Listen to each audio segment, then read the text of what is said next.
The throne room of Valera Prime stretched wider than any building Guan had ever seen on Earth.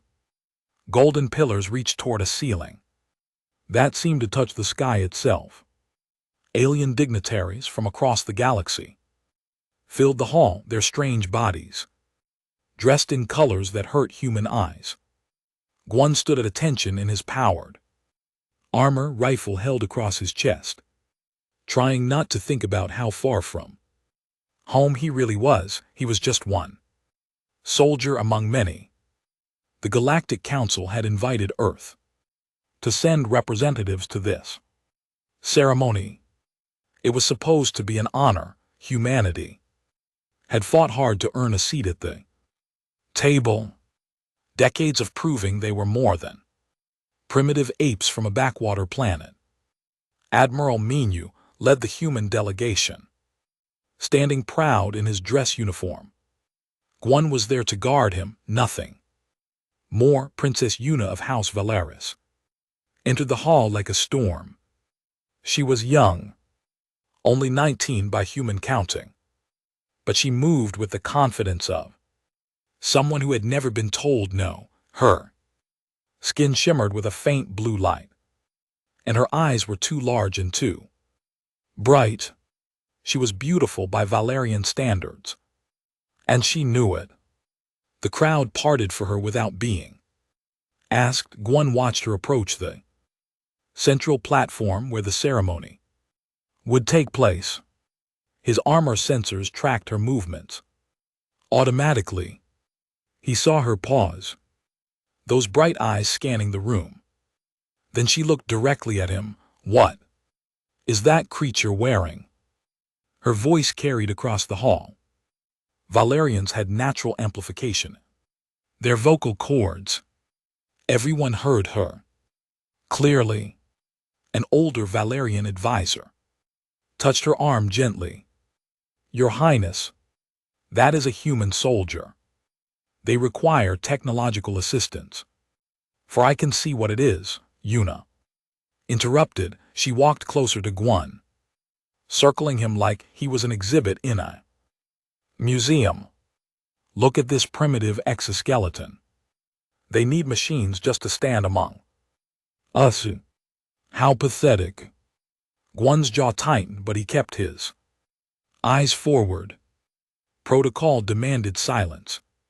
He was here as a representative of Earth. Losing his temper would shame his entire species. Yuna reached out and tapped his armor with one long finger. The metal rang softly. "We Valerians are born strong. We breathe atmospheres that would kill most species. We survive temperatures that would boil your blood. But you humans..." She laughed, and several alien dignitaries joined her nervously. "You need your little machines, your armor, your weapons. Without them, you are nothing but soft, weak creatures." Admiral Minu stepped forward. "Your Highness, with respect, our soldier is here in an official capacity." "Of course he is," Yuna said, waving her hand dismissively. "Playing at being soldiers, playing at being equals. But we all know the truth, don't we? Humanity is only here because the Council pities them. You are children among adults, and no amount of technology will change that." Something inside Guan went very quiet. It was the same feeling he got before combat, when everything became crystal clear. He had spent 3 years fighting in the frontier wars. He had seen friends die. He had survived things that would give him nightmares for the rest of his life. And this pampered princess who had probably never left her palace thought she understood strength. Guan moved for the first time since the ceremony began. His hands went to his helmet seals. There was a hiss as the locks released. "Corporal Guan, stand down," Admiral Minu said quietly. Guan removed his helmet and set it on the floor. His face was calm, almost peaceful. He began removing his armor piece by piece. The chest plate, the arm guards, the leg sections, each piece hit the polished floor with a heavy thud that echoed through the silent hall. "What are you doing?" Princess Yuna asked. For the first time she sounded uncertain. Gwon didn't answer.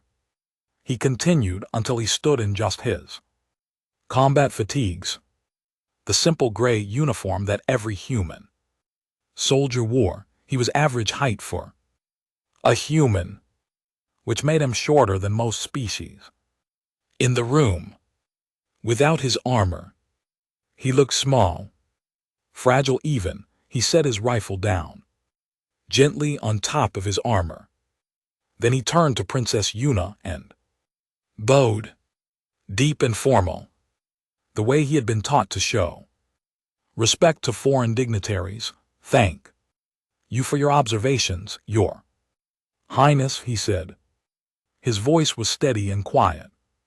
"I hope you find the ceremony enjoyable." "One problem. One." Then he turned and walked toward the exit. His boots clicked on the marble floor. Every eye in the hall followed him. Admiral Minyu closed his eyes briefly, but he didn't call Gwon back.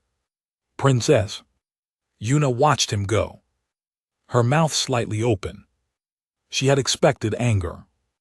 She had expected tears or shouting. She had expected the human to prove her right by losing control. Instead, he had simply accepted her words and left with more dignity than she had shown.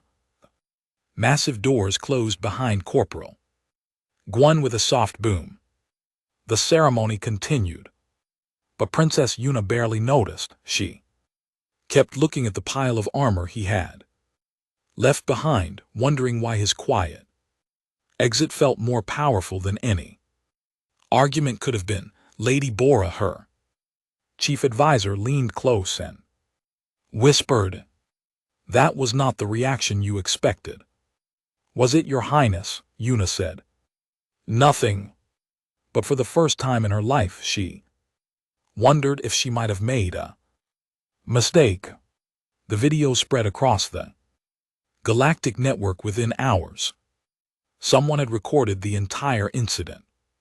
In the throne room, by the next morning, billions of beings across hundreds of worlds had watched the human soldier quietly remove his armor and walk away. The reactions were mixed. Some called it cowardice. Others called it dignity. Everyone had an opinion. Gwon sat in his quarters at the human embassy, staring at his hands. His best friend Doyeon had tried to talk to him 3 times already, but Gwon barely responded. He wasn't angry anymore. He was thinking. Lieutenant Doyeon tried again. "The Admiral says you're not in trouble. The Council actually thought you handled it well. They're saying it showed maturity." He paused. One. Are you listening to me? I need to see her again," Gwon said quietly. "What? Why would you want to see that spoiled princess?" "Because she needs to understand." Gwon looked up. His eyes were clear and focused. "She thinks humans are weak because we use tools. She thinks strength is only about what body you're born with. Someone needs to show her she's wrong." Doyeon sat down heavily. Yes, 3 days later, Gwon stood in the royal gardens of Valera Prime. He had requested a formal audience through proper diplomatic channels. To his surprise, Princess Yuna had agreed. She sat on a bench made of some crystalline material, with Lady Bora standing nearby. The garden was beautiful, filled with plants that glowed softly in colors Earth had no names for. "You wanted to see me, human?" Yuna's voice was cold, but Gwon noticed she wouldn't quite meet His eyes, one bowed again the same formal bow he had given before. Your Highness, I come to make a request. Speak. You believe humans are weak. You believe we are inferior to Valerians and other species. Guan kept his voice respectful but firm. I ask for a chance to prove otherwise. Yuna laughed, but it sounded forced. And how do you plan to do that? Set me a challenge. Any task you choose. I will complete it without my armor, without advanced human technology, without any of the things you called crutches. If I succeed, you will make a public statement, acknowledging that you were wrong about humanity. The garden went very quiet. Lady Bora's eyes widened slightly. Princess Yuna stood up, studying Guan with those two bright eyes. And if you fail, then you will have proof that you were right. Humanity will accept the shame. Yuna circled him slowly, just like she had in the throne room. But this time, Guan was looking right at her. Without his armor, without his weapons. Just a man standing in a garden, somehow. That made him seem more dangerous. Not less. You're serious, she said. Completely, she smiled. And it was not a kind smile. Very well.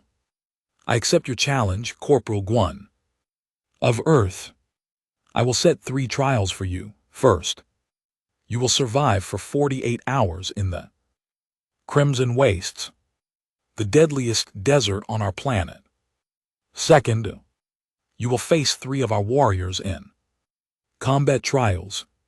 Third, you will solve the puzzle of echoes, which has challenged the greatest Valerian minds for thousands of years.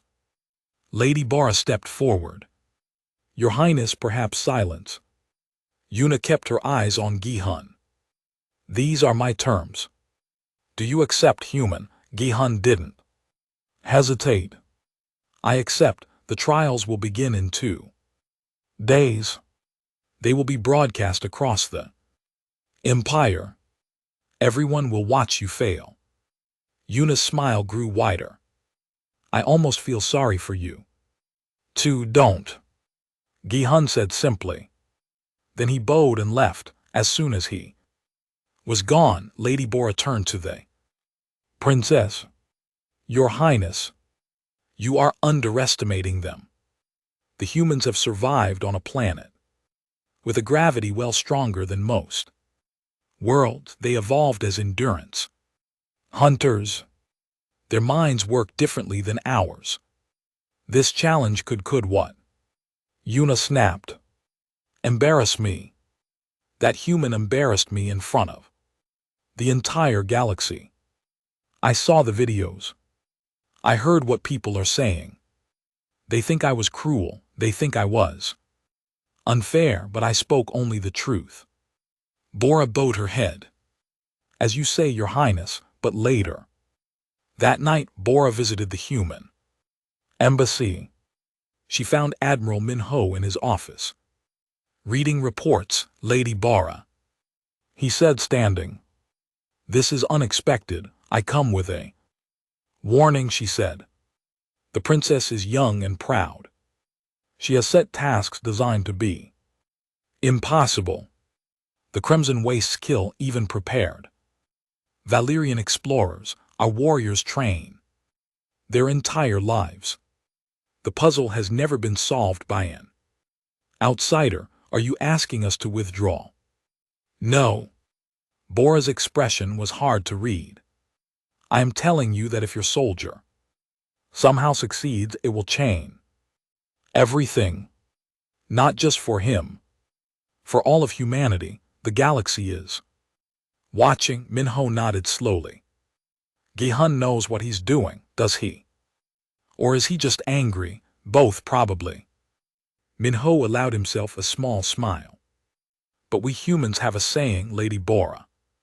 We are at our best when we are underestimated. Back in his quarters, Gi-hun was preparing. Du Hyan watched him sort through basic survival gear with growing anxiety. This is crazy. Du Hyan said, the Crimson Wastes alone could kill you. Add in the combat trials. The puzzle. Gi-hun. You're one person, you can't prove the worth of our entire species by yourself. Gi-hun looked up at his friend. I'm not trying to prove the worth of humanity. I'm trying to show one princess that strength comes in many forms, that intelligence and adaptability matter just as much as physical power, that we humans might be small and soft, but we're still here, still standing, still surviving, and if you die doing it. Gi-hun smiled, and it was the first real smile Du Hyan had seen from him in days. Then at least I died trying to change someone's mind instead of just accepting their hatred. 2 days later, the trials began. The Crimson Wastes earned their name honestly. Red sand stretched to the horizon in every direction, baking under twin suns that turned the air into waves of heat. The temperature during the day reached levels that could kill most species within hours. At night, it dropped so fast that unprepared travelers froze where they stood. Gi-hun stood at the drop point, wearing only light clothing, basic boots, and carrying a small pack with water rations and simple tools. No human technology, no GPS, no climate-controlled suit, just him and the desert. The transport shuttle lifted off, leaving him alone. Overhead, monitoring drones circled like metal birds. Billions were watching across the empire. In the royal palace, Princess Yuna sat in a viewing room with her advisors, watching multiple camera feeds. How long do you think he will last? She asked. Ranger Heejin, the Valerian wilderness expert monitoring the trial, checked her instruments. In this heat, without proper protection, 4 hours, maybe 6 if he is lucky. The human body is not designed for these extremes. Yuna nodded, feeling a strange knot in her stomach. She told herself it was satisfaction. Gi-hun started walking, but he didn't head for shelter like Heejin expected. Instead, he began studying the landscape with careful attention. He knelt down and touched the sand, letting it run through his fingers. He looked at the few plants that somehow survived here, examining their leaves and stems. What is he doing? Yuna asked. I don't know, Heejin admitted. He should be finding shade immediately. After an hour of exploration, Gi-hun found what he was looking for. A small depression in the ground where several dead plants gathered. He began digging carefully, going deeper and deeper. The watching scientists were confused until water began to seep into the hole. He found a moisture pocket, Heejin said with surprise. But how did he know where to look? Dr. Young, a human xenobiologist, watching from the base camp, smiled. He read the plants. Their root systems pointed him to underground water, its basic desert. Survival on Earth, but the principle works on any world. Gi-hun created a solar still using his water container and some clear material from his pack. It was simple technology, nothing that violated the rules. The device would collect condensation and give him drinking water. He worked efficiently, wasting no movement in the brutal heat. As the day wore on, the temperature climbed higher. Gi-hun covered himself with sand during the worst hours, staying still, breathing slowly. He looked like he was suffering, but he was managing. His body had evolved on a planet with deserts of its Own. Humans knew heat. He's still alive, Yuna said quietly as evening approached. Real test comes tonight, Heejin replied. The cold will be worse than the heat. She was right. As the sun set, the temperature dropped. Like a stone. Frost began forming on the red sand. Most species would die from the shock of the change. Gi-hun had dug himself into a shallow trench and covered it with sand, creating insulation. He shivered violently, but his body's internal temperature regulation kept him alive. On day 2, the sandstorm came. The warnings appeared on all the monitoring equipment. A massive storm, the kind that killed even experienced explorers. The viewing room erupted in urgent conversation. We must extract him, Lady Bora said firmly. Your Highness, this storm will strip flesh from bone. Yuna stared at the screens, watching the wall of red death approaching Gi-hun's position. For the first time, she felt real fear. Not for herself, but for him. He accepted the challenge knowing the risk, she said, but her voice shook slightly. Gi-hun saw the storm coming. He had maybe 10 minutes. Instead of panicking, he moved with purpose. He found the largest dune and began digging into its side, creating a cave. He worked faster than seemed possible for someone who had been in the desert for over a day without real shelter. Human adrenaline response, Dr. T-Young explained to the Valerian observers. In crisis, our bodies can push beyond normal limits for short periods. Gi-hun got deep enough just as the storm hit. He sealed the entrance with his pack and curled into a ball. The storm raged for 6 hours. The drones lost visual. Everyone thought he was dead. When the storm finally passed and the drones found his position again, they saw sand shifting. A hand emerged.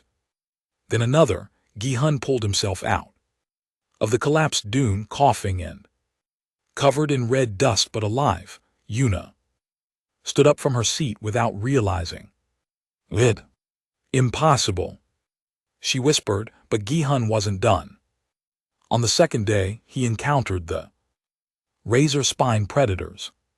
6 of them, each the size of a large dog with crystalline spikes covering their bodies. They hunted in packs and could take down prey 10 times their size. Instead of running or fighting, Gi-hun did something strange. He followed them at a distance, never threatening, just tracking. The predators noticed him but seemed confused by his behavior. Hour after hour he kept pace with them, never getting too close, never falling behind. What is he doing? Yuna asked again. Persistence hunting, Dr. T-Young said with something like pride. Ancient human technique. We are not the fastest or strongest species, but we can outlast almost anything. He's tracking them back to their den, learning their patterns.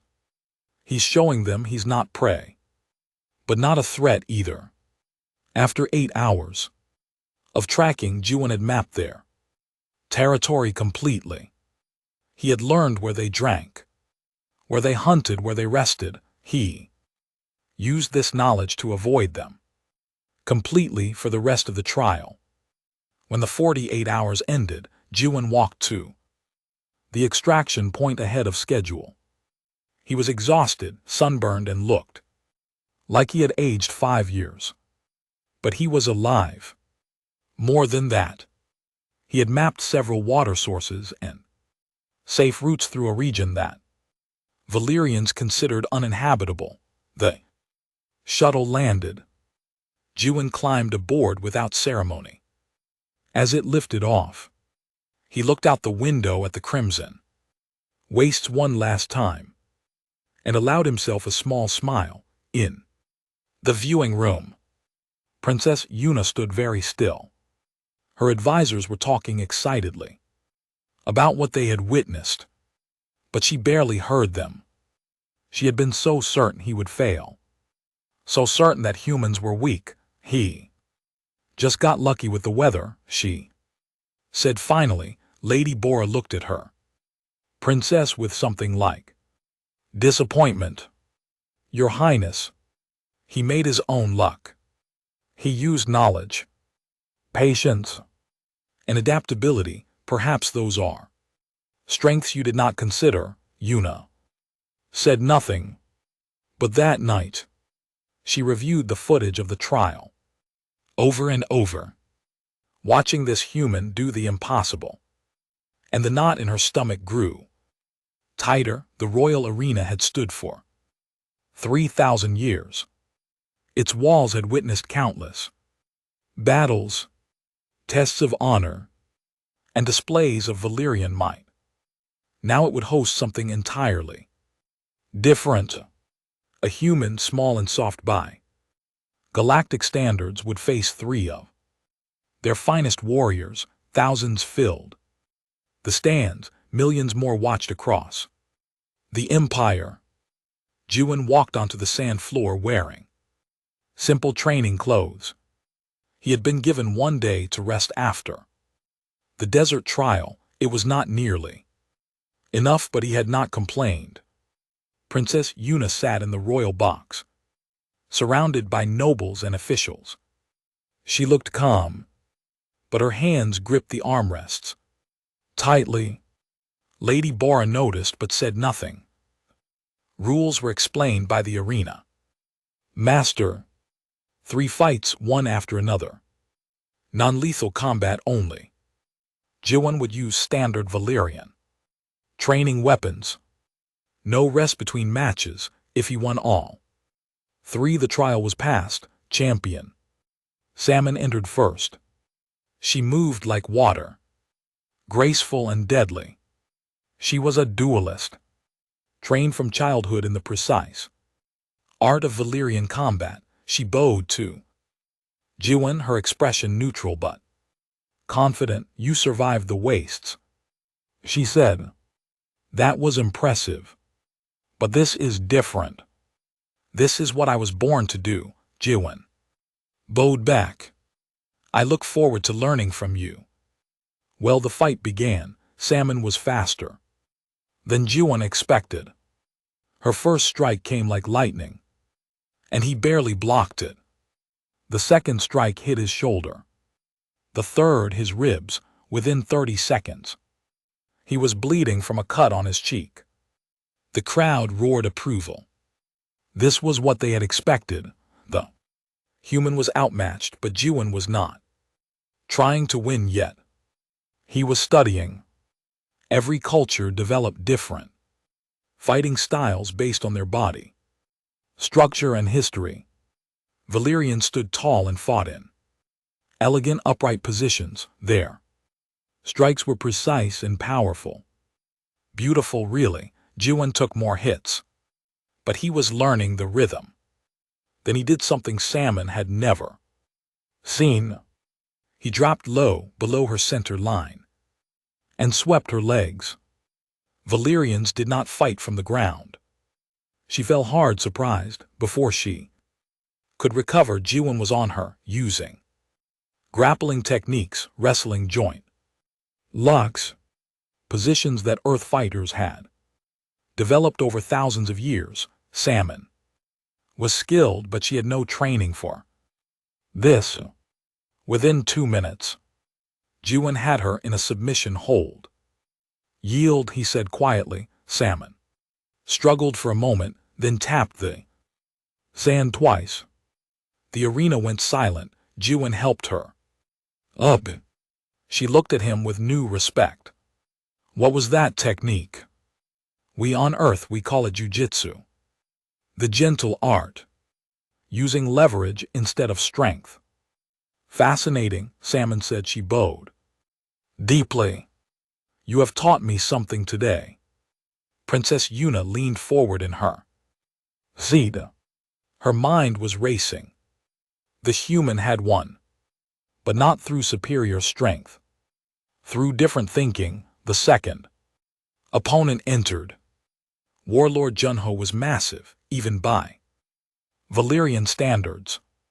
He had natural armor plating on his arms and chest.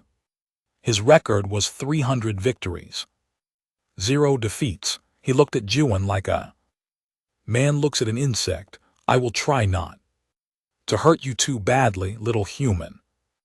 Junho said, I appreciate that, Juan replied. When the fight started, Junho came forward like a landslide. His first punch would have shattered bones if it had connected. Juan moved aside. The second punch missed. The third, Junho was strong and skilled, but he was also heavy. Juan was lighter, faster in short bursts, but this could not last. Junho was also experienced. He began cutting off the arena, limiting Juan's space to move. Sooner or later, he would land a hit, and one hit might be all it took, so Juan stopped trying to avoid the fight. Instead, he made Junho chase him in patterns. Left, right, forward, back, never letting the big warrior rest, never giving him a moment to catch his breath. Minutes passed, then 10 minutes, then 20. The crowd grew quieter. They were watching something strange. Junho was slowing down. His breathing was becoming labored. The human was still moving, still dodging, still making him work. Impossible. Someone in the crowd whispered. Junho has unlimited stamina, but that was not quite true. Valyrians were strong, but their cardiovascular systems were designed for short bursts of power. Humans were different. Humans had evolved to run down prey over hours, even days. Their hearts and lungs were incredibly efficient. After 30 minutes, Junho was exhausted. He could barely lift his arms. Juan, though tired, was still functional. He moved in carefully and used leverage to bring the giant warrior to the ground. It took time, but eventually Junho could not continue. I yield, Junho gasped. You did not beat me with strength. No, Juan agreed, helping him sit. I beat you with time. Princess Yuna was standing now, her hands gripping the railing of the royal box. Around her, the nobles were silent. This was not supposed to happen. The human was supposed to lose. The third warrior entered. Master Unjai was old, perhaps 500 years by Valyrian counting.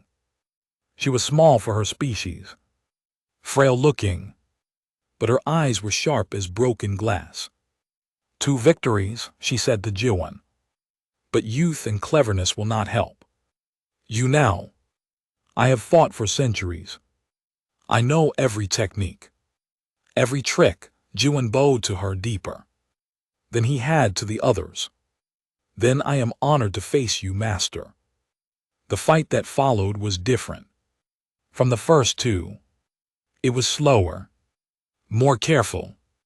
Unjai adapted to Juan's ground fighting style within minutes. She countered his speed by reading his intentions when he tried the same exhaustion tactic. She paced herself perfectly. They fought for an hour. Both landed hits. Both avoided devastating strikes. It became less like combat and more like conversation. Each movement was a question, each response an answer. Juan realized something. Unjai was not trying to simply defeat him. She was testing him, testing his spirit, his understanding, his character. He changed his approach. Instead of trying to win, he tried to learn. He began copying her techniques, adapting them to his human body.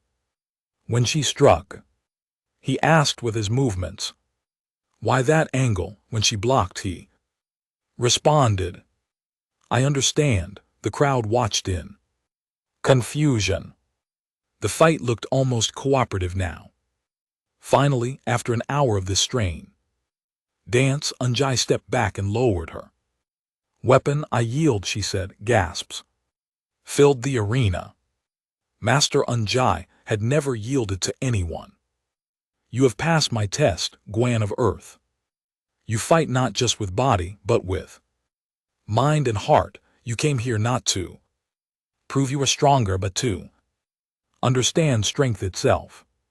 She bowed to him, a gesture of respect. "Between equals, your species carries the weight of a harsh world in your bones. That weight has made you resilient in ways we are only beginning to understand." Guan could barely stand. He was covered in bruises, bleeding from a dozen small cuts. But he returned her bow. The arena erupted in noise. Some cheered, some argued. Everyone had an opinion. In the royal box, Princess Yuna sat down. Slowly, she felt strange, like the ground was shifting under her. Everything she had believed about humans, about strength, about superiority, was crumbling. Lady Bora leaned close. "Your Highness, there is still the third trial. The puzzle of echoes." Yuna nodded slowly. "Yes, the puzzle. Surely he cannot solve that." But her voice sounded hollow, even to herself. The Hall of Echoes sat at the heart of the oldest part of the palace. Its walls were carved from a single piece of crystal that seemed to shift colors in the light. At the center stood the puzzle of echoes, an ancient device built by the first Valyrian philosophers. It was part machine, part art, part test of character. Thousands had attempted to solve it over the millennia. Only a handful had succeeded. All of them Valyrian scholars who had devoted decades to understanding their own culture and history. The puzzle required not just intelligence, but deep knowledge of Valyrian philosophy, ethics, and thought. Guan stood before it looking small and tired. He had been given 2 days to recover from the combat trials. His bruises had faded to yellow and green. He could move without wincing now.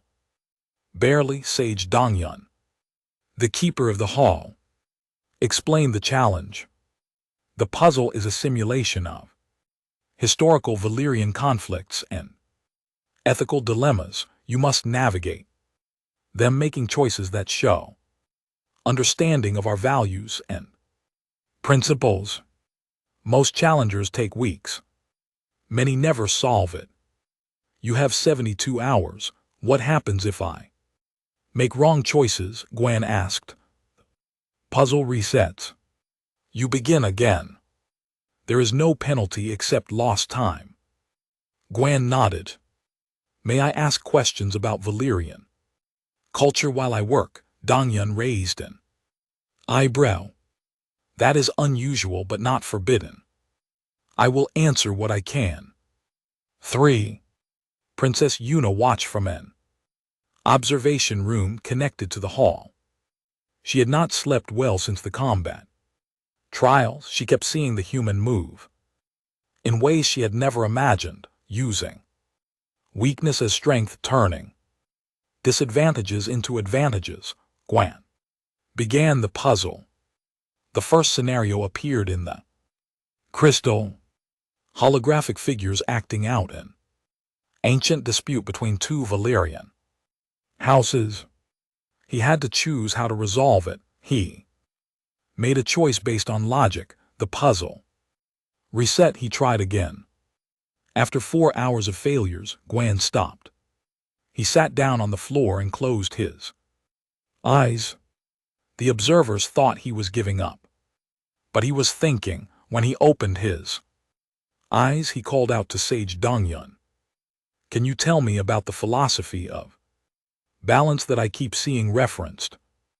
Dongyun seemed pleased by the question. The balance is central to Valerian thought.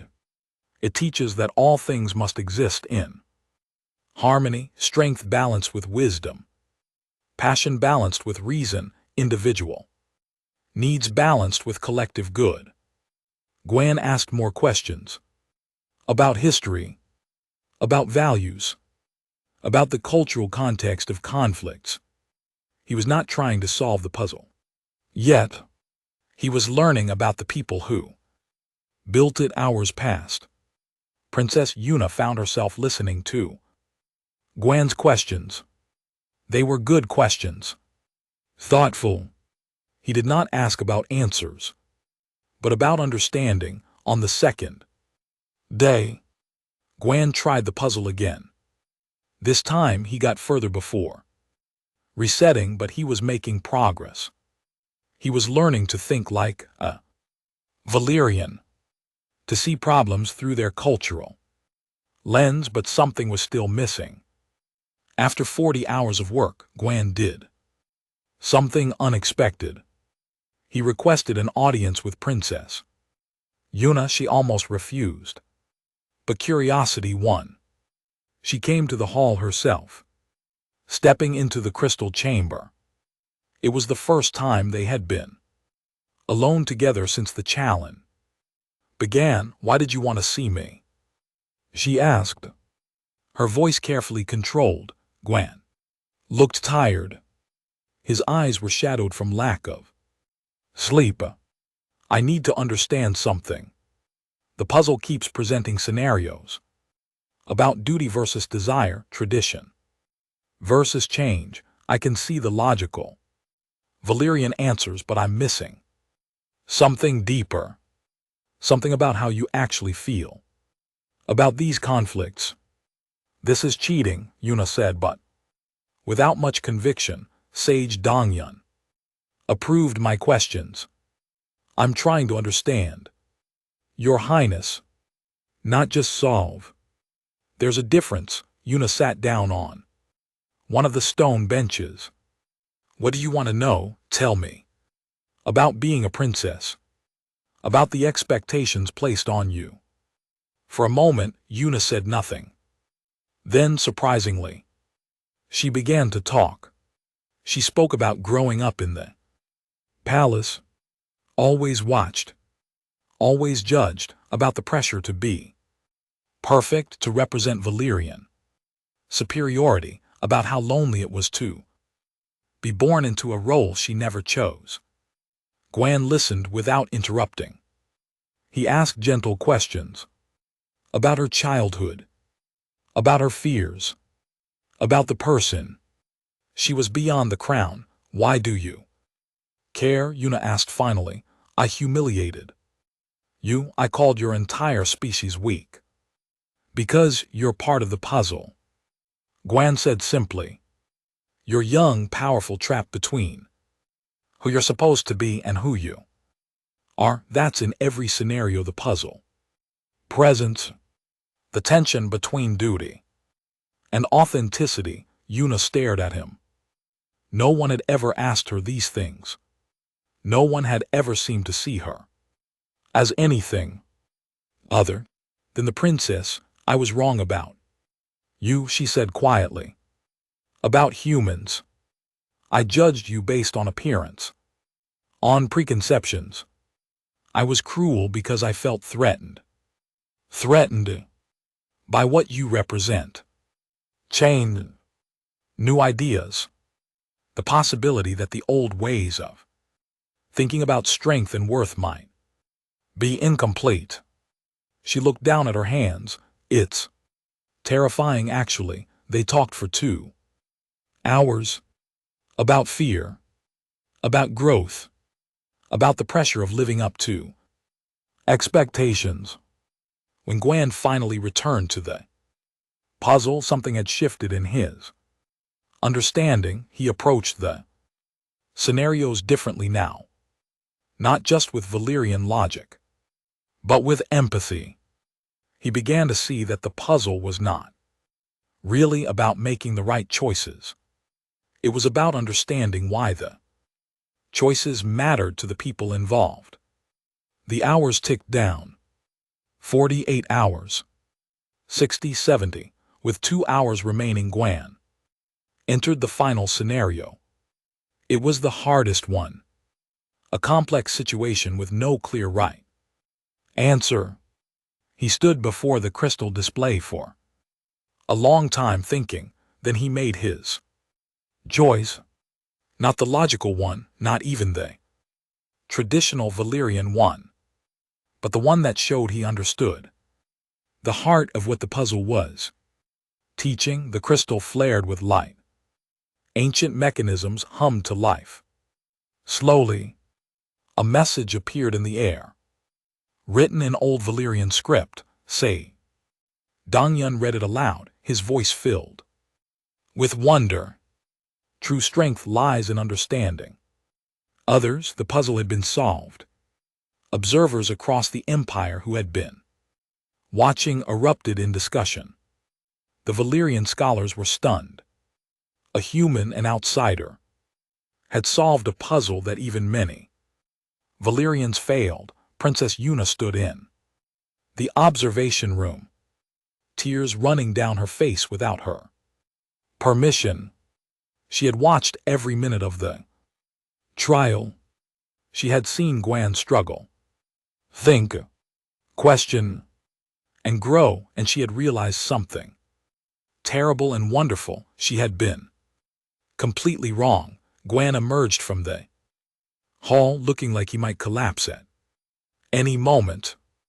Doyun was there to catch him, along with Admiral Minyu. You did it, Doyun said, grinning. You crazy bastard. You actually did it, all 3 trials. Admiral Minho said quietly. The galaxy is watching, Gwan. You have shown them what humanity can be. But Gwan was looking past them too, where Princess Yuna stood in the doorway. She walked toward him slowly, her face showing more emotion than anyone had ever seen from the composed. Princess, you have passed all 3 trials, she said formally. Her voice was steady, but her hands shook. I owe you a public apology. Yes, Gwan said. You do. There was no triumph in his voice, just tired honesty. I will give it, Yuna promised. Tomorrow, before the council. But I want you to know something first. She took a breath. I am sorry, not because I lost a challenge, but because I was wrong. About you. About humans. About what makes someone truly strong. Gwan nodded. Thank you, Your Highness. Call me Yuna, she said. I think we are past formality now. The formal apology was scheduled for the next day. But as Gwan was taken away to rest, and Yuna returned to her chambers, both of them knew that something had changed between them. A princess had learned humility. A soldier had proven dignity. And the galaxy had witnessed both. The throne room looked exactly as it had weeks ago when this had all started. The same golden pillars. The same alien dignitaries filling the space. The same sense of importance hanging in the air, but everything was different. Now, Gwan stood in his dress uniform. Not armor this time. Admiral Minho was beside him, along with the rest of the human delegation. Across the galaxy, billions watched. This moment would define how humanity was seen for generations. Princess Yuna entered wearing formal royal robes, her face composed and regal. She walked to the central platform where rulers made official declarations. Lady Bora and the other advisors followed her. The emperor himself, her father, sat on his throne watching within expression that revealed nothing.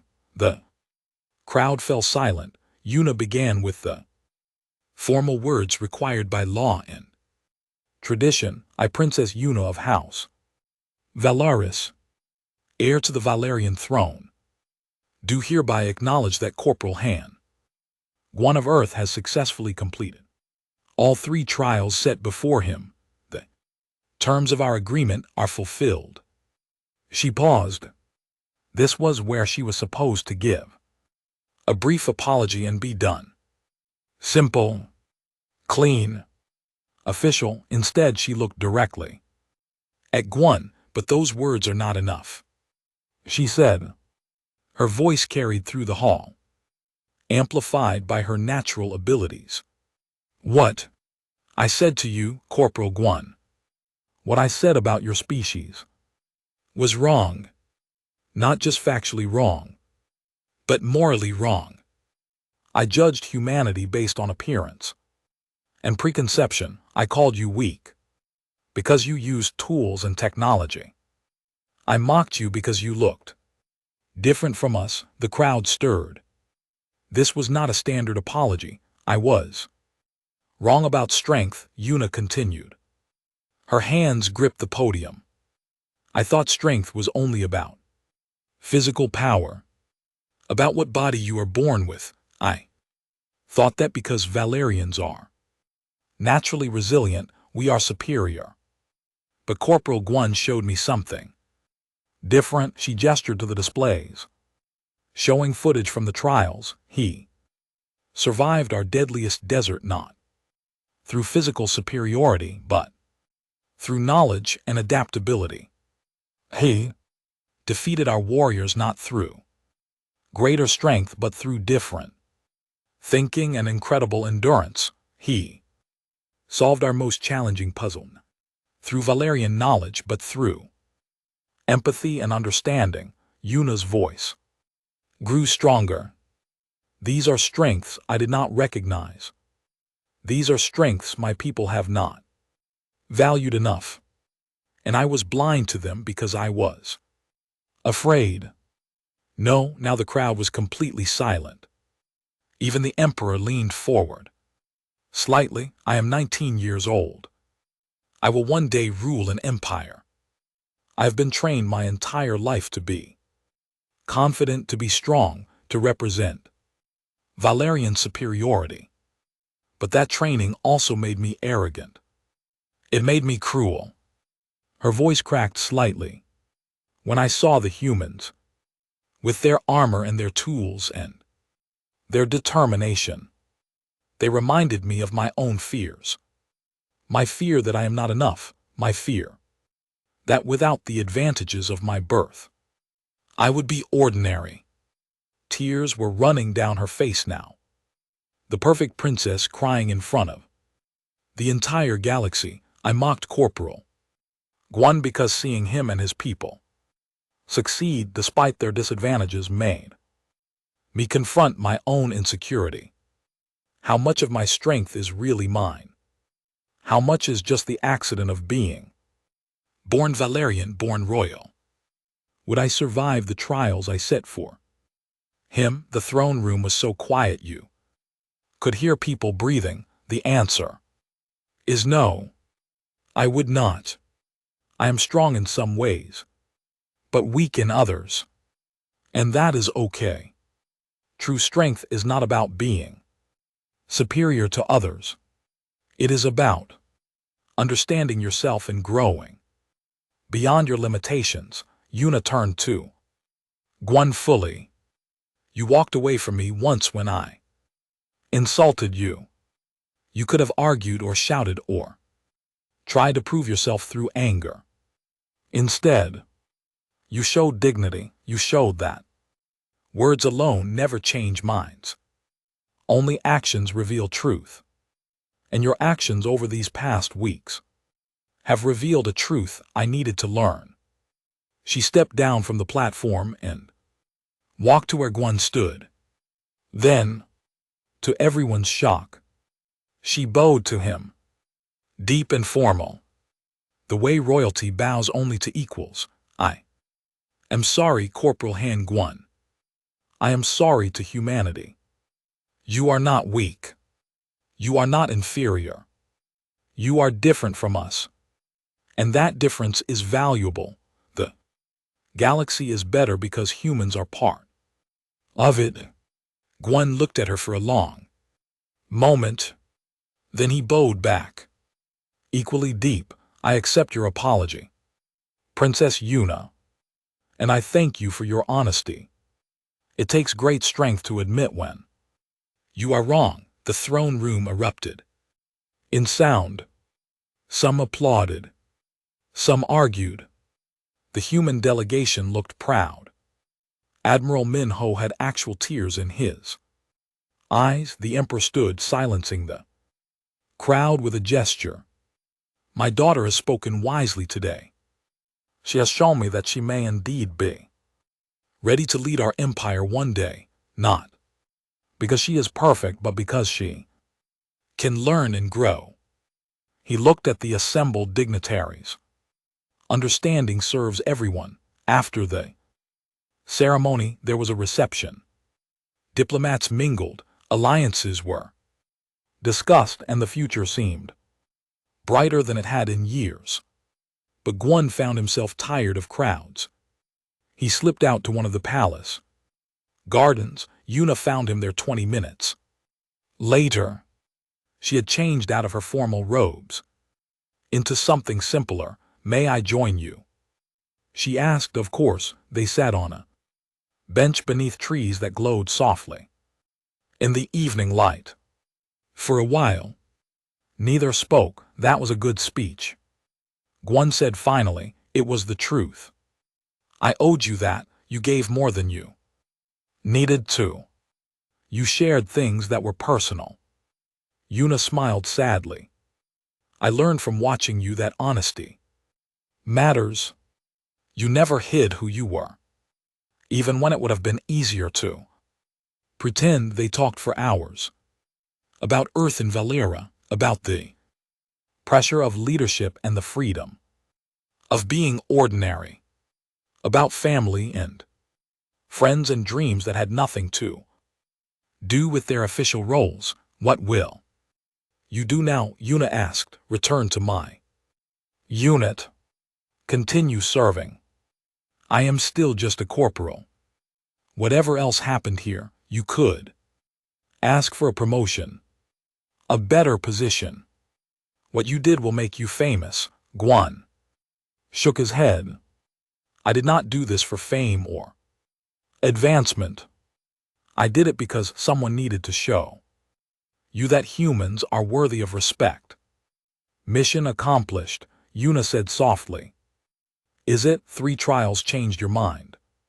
But there are billions of beings who still think the way you used to think. Change takes time. Then we will give it time. I will spend my life working to make the galaxy more understanding, more accepting. I promise you that. Guan believed her. He could see it in her eyes. The princess who had mocked him was gone. In her place was someone wiser, someone humbled, someone who had learned to see beyond the surface. Will I see you again? Yuna asked. Maybe. The galaxy is large, but humans and Valerians will work together now. Our paths might cross. Might. RMS. Maybe. I hope they do. They parted as friends, which neither would have believed possible weeks ago. As Juan walked back to the embassy, he thought about how strange life could be. He had come to Valera Prime as a guard. He was leaving as something else. Not a hero exactly, but a bridge between worlds. Behind him, Princess Yuna watched him go. She thought about the human who had walked away when she mocked him, who had faced impossible trials with quiet determination, who had taught her more about strength than a lifetime of training ever could. The galaxy was changing. Humanity had proven themselves. And one princess had learned that strength comes in many forms, but as the days passed and life returned to normal, neither of them knew that forces were moving in the darkness, forces that did not want humanity to succeed, forces that saw the changing galaxy as a threat to their power. The trials were over, but the real test was about to begin. 3 months passed. Jiwon returned to his unit and tried to resume normal life. But normal was impossible now. Everywhere he went, people recognized him. Other soldiers asked for advice. Officers treated him differently. The human who had defeated the Valerian trials had become a symbol of something larger than himself. He stayed in contact with Yuna through secure channels. She sent him messages about her work in the council, about the changes she was trying to implement. He sent her observations about how humans and other species were interacting more openly. Their friendship, impossible as it seemed, was real. On Valera Prime, Princess Yuna threw herself into advocacy work. She spoke publicly about diversity, about recognizing different forms of strength, about building bridges between species. Many loved her for it. Her approval ratings among younger Valerians were higher than ever, but not everyone was happy. In the shadows of power, conservative forces were gathering. Duke Sungho, a senior noble with deep ties to the military, met with others who shared his views in private chambers. Far from the palace, the princess has lost her mind, Sungho said, his voice dripping with disgust, apologizing to humans, praising their weakness as strength. She is destroying everything our civilization stands for.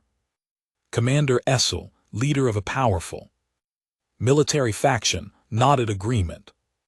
The old emperor is weak. He allows this, but there are those of us who remember when Valera was strong, when we did not bow to inferior species. What do you propose? Another noble asked quietly. Sungho smiled coldly. We remind the galaxy why Valerians are superior. We show them what happens when humans are given too much respect. Way. On a distant colony world, an explosion tore through a mining facility. Hundreds died instantly, both Valerian and human workers. The facility was destroyed completely. Emergency responders found fragments of technology in the wreckage, human technology. Within hours, the news spread across the empire. Evidence suggested that human saboteurs had attacked the facility. Analysis of the explosive residue matched human military compounds. Witness reports mentioned seeing humans near the facility before the blast. Backlash was immediate and brutal. Anti-human protests erupted on dozens of worlds. The videos of Jiwon's trials were reframed as proof of human trickery and deception. Social networks exploded with hatred. Everything Yuna had worked for began to crumble. Humans are murderers, the protesters chanted. Remove them from the council. Send them back to their primitive world. At the human embassy on Valera Prime, Ambassador Nari faced an emergency session with her staff. This makes no sense. Why would we attack a facility where our own people worked? It's suicide. Politically, it doesn't have to make sense, Admiral Minyu said grimly. It just has to seem believable. And right now, people want to believe it. Jiwon watched the news feeds with growing horror. He knew immediately this was wrong. Humans had too much to lose, but proving It would be nearly impossible, Princess. Yuna was summoned to an emergency council meeting. The chamber was filled with angry voices, demanding action against humanity. Duke Sungho stood before the assembly. Your Highness, you champion these humans. You told us they were honorable. Now hundreds are dead because you were naive. What do you say to that? Yuna felt the weight of every eye on her. The easy thing would be to back down, to distance herself from humanity, to survive politically, but she thought about Jiwon walking away from her. Mockery with quiet dignity. She thought about the trials.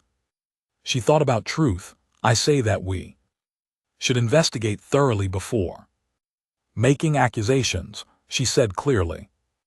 This evidence is convenient, perhaps. Too convenient, are you suggesting?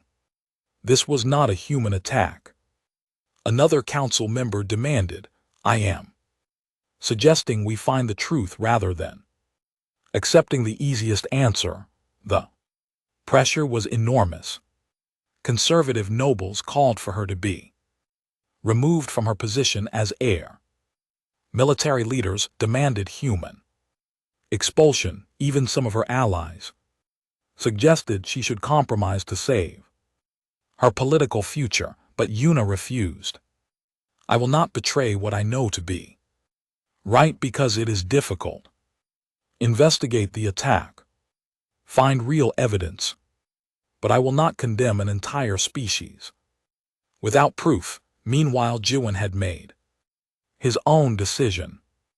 He requested emergency leave and with Doyeon's help began his own investigation. They reviewed footage from the colony. They analyzed the technical reports. And slowly, they found inconsistencies. The explosive compound matched human military design, but the detonation pattern was wrong. The timing devices used technology that humans did not have access to. The witness reports were vague and contradictory. This was a frame job, Doyeon said. Someone wanted to make it look like our attack, but who and why? The answer came from an unexpected source. Lady Bora contacted Jiwon through encrypted channels. She had been investigating on her own, using her position in the palace to access restricted files. Duke Sungho and Commander Essel, she told him. They have been planning this for months. I found records of meetings, resource transfers, connections to the colony facility. They staged the attack to turn the empire against humanity. Can you prove it? Not alone. But if you can get me physical evidence from the attack site, I can connect it to their conspiracy. Jiwon knew what he had to do. It was dangerous, probably illegal, and could end his career. But justice mattered more. He and Doyeon, along with a small team of trusted human investigators, traveled to the colony in secret.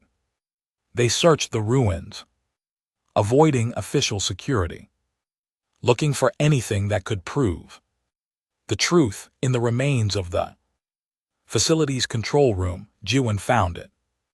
A piece of the detonation device that had survived the blast. On it were serial numbers traced back to a Valerian military installation controlled by Essel's faction. They smuggled the evidence back to Valera Prime. Lady Bora took it to the Emperor himself, bypassing the council entirely. The Emperor ordered an immediate investigation. Within days, the truth came out. Sungho and Essel had indeed orchestrated the attack. They had used a mix of human and Valerian technology to frame humanity. They had killed their own people to create fear and hatred. The revelation shocked the Empire. An emergency council session was called. This time, Duke Sung-ho and Commander Essel stood as the accused. The evidence was overwhelming. They had betrayed their own species, murdered hundreds, and attempted to start an interspecies conflict. Princess Yuna stood before the council, and her voice was iron. These individuals represent the worst of what we can be. They were willing to kill, to lie, to destroy innocent lives. All because they feared change. All because they could not accept that the galaxy is becoming more inclusive, more understanding. The Emperor himself passed judgment. Sung-ho was stripped of his title and lands. Essel was removed from military command. Both would face trial for murder and treason, but the damage had been done. Trust between humans and Valerians had been badly wounded. The protests showed how quickly hatred could spread. Humanity's position on the council was debated again. This time, though, something different happened. Princess Yuna gave a speech defending human membership, and she was joined by unexpected allies. Master Yunji, the ancient warrior Juan had faced in the trials, spoke about human honor. Ranger Hajin described human adaptability. Even Warlord Junho admitted that humans had proven their worth. The vote to keep humanity in the council passed. Barely, but it passed. Ambassador Nari thanked Yuna personally. You risked everything to stand by us. No, Yuna said. I risked everything to stand by the truth. There is a difference. After the crisis ended, Jae-hoon was awarded the Star of Valor, the highest civilian honor the Empire could give. He was the first human to receive it. The ceremony was smaller than the trials had been, more intimate. Afterward, Yuna found him in the same garden where they had talked months before. You walked away once and changed everything, she said, sitting beside him. You changed me. You changed the Empire. You changed how we see the galaxy. I just survived some trials, Jae-hoon said, with a slight smile. No, you did more than that. You showed us that different can mean better, not worse. That strength comes in forms we had not imagined. That judging others based on appearance or prejudice only makes us weaker. They sat in comfortable silence for a while, watching the glowing trees sway in the alien breeze. What now? Jae-hoon asked eventually. Now we keep moving forward. The galaxy is changing. Slowly, but surely. There will be more challenges, more people who resist. But we have proven that change is possible. Yuna looked at him. You taught me something important, Jae-hoon. When faced with hatred, sometimes the strongest response is to simply walk away with dignity and then prove your worth through actions. And what did you teach me? Yuna thought about it. That even people who seem completely wrong, who seem cruel and arrogant, can learn and grow if given the chance. That redemption is possible. Jae-hoon nodded. Then maybe we both learned that people are more than their worst moments. Maybe we did. Jae-hoon returned to Earth the next week. He had been gone for months, had become famous across the galaxy, had helped prevent an interspecies war. But when he arrived home, he went back to his small apartment, back to his normal life, back to being just another soldier. Except he was not just another anymore. None of humanity was. Earth had proven itself, not through conquest or domination, but through resilience, adaptability, intelligence, and moral courage the galaxy had tried to keep humans in their place, had underestimated them, had mocked them, and humanity had simply kept moving forward on Valera Prime. Princess Yuna continued her work. She knew it would take generations to truly change the Empire's culture, but she had learned patience from watching a human survive impossible trial. She kept Jaihoon's first message to her displayed in her private chambers. It was simple. Thank you for learning. Never stop growing. Quote, the arrogant princess who had mocked a human soldier was gone forever. In her place was a leader who understood that true strength meant understanding others, accepting growth, and having the courage to admit when you were wrong. And somewhere between Earth and Valera Prime, in the vast darkness of space, the galaxy continued turning, changed slightly, made better by a soldier who had walked away with dignity and a princess who had learned humility.